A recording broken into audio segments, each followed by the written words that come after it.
UP सहित 5 राज्यों के चुनावी नतीजे सामने आने के बाद ईवीएम पर उठा विवाद धीरे धीरे अपने शबाब पर पहुंच चुका है। ईवीएम घोटाले पर सबसे पहले मायावती, अरविंद केजरीवाल, लालू प्रसाद यादव ने मुद्दा उठाया था। अब इस आंदोलन में पश्चिम बंगाल की सीएम ममता बनर्जी का भी साथ मिल चुका है। ममता बनर्जी ने जाने माने वकील और बीजेपी नेता सुब्रमण्यम स्वामी के उस बयान को आधार बनाकर चुनाव आयोग से मांग की है कि सर्वदलीय बैठक बुलाया जाए। जर्मन सुप्रीम कोर्ट ने कह दिया कि इसको तो कतई उपयोग नहीं करना चाहिए और हमारी इलेक्ट्रॉनिक मशीन स्वदेशी मशीन नहीं है। इसकी जो मोस्ट इम्पॉर्टेंट जो ब्रेन है उसको माइक्रो कंट्रोलर कहते हैं।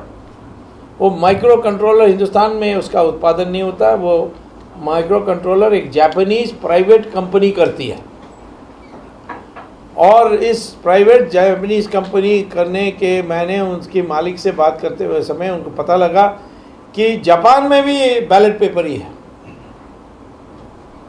तो मैंने कहा कि आप हमें बेच रहे हैं तो अपने देश में क्यों नहीं यूज़ करते हो? तो कहा हम कोई पागल हैं, ये तो बड़ा, इसको तो हमें जानते हैं कि माइक्रो कंट्रोलर में पहले से प्रोग्राम लिख दो कि आपका 10 वोट मिलेगी तो उसमें सिर्फ एक रजिस्टर होगा, बाकी 9 को हम डिस्ट्रीब्यूट कर देंगे। ये माइक्रो कंट्रोलर बहुत डेंजरस है और इसीलिए भारत सरकार की एप्लीकेशन जो थी इलेक्ट्रॉनिक वोटिंग मशीन को पेटेंट के लिए वो वर्ल्ड इंटेलेक्चुअल प्रॉपर्टी ऑर्गेनाइजेशन ने रिजेक्ट भी कर दिया है। ममता बनर्जी ने सुब्रमण्यम स्वामी को कानूनी रूप से बहुत मजबूत बताते हुए कहा कि स्वामी ने जो बात कही है वो गलत नहीं है, उन्होंने कुछ भी बुरा नहीं कहा है, लेकिन मुझे लगता है कि इसकी जांच हो सकती है। ऐसा नहीं है कि ईवीएम घोटाले पर सिर्फ और सिर्फ विपक्ष के नेता ही खफा है। ईवीएम को लेकर देश के अलग अलग हिस्सों में विरोध प्रदर्शन देखने को मिल रहे हैं। प्रदर्शन कर रहे लोगों की मांग है कि ईवीएम से नए बैलेट पेपर के आधार पर चुनाव कराया जाए। बिल्कुल खत्म होना चाहिए, ईवीएम बिल्कुल खत्म होना चाहिए और ये एक लोकतंत्र की हत्या का मामला इससे जुड़ा हुआ है जो कि लोगों के आंदोलन को दबाया जा रहा है।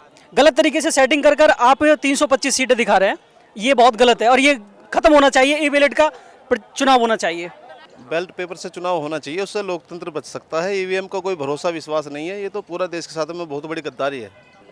ईवीएम मशीन में सबसे ज़्यादा घोटाला हुआ है और सबसे ज़्यादा बेकार अगर काम हुआ तो ईवीएम मशीन से हुआ है और इसका जो लोकतंत्र की हत्या हुई है, ईवीएम मशीन हटा के और नरेंद्र मोदी को अगर अपनी ईमानदारी पे पूरा भरोसा है तो बैलेट पेपर पर चुनाव करा के दिखाए, औकात का पता लग जाएगा। जाहिर है ईवीएम पर जारी शोर शराबा इतनी जल्दी और आसानी से थमने वाला नहीं है।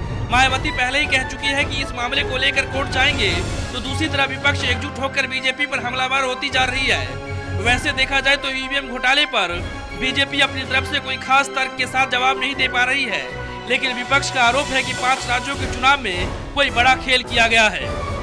Bureau report, national Dastak.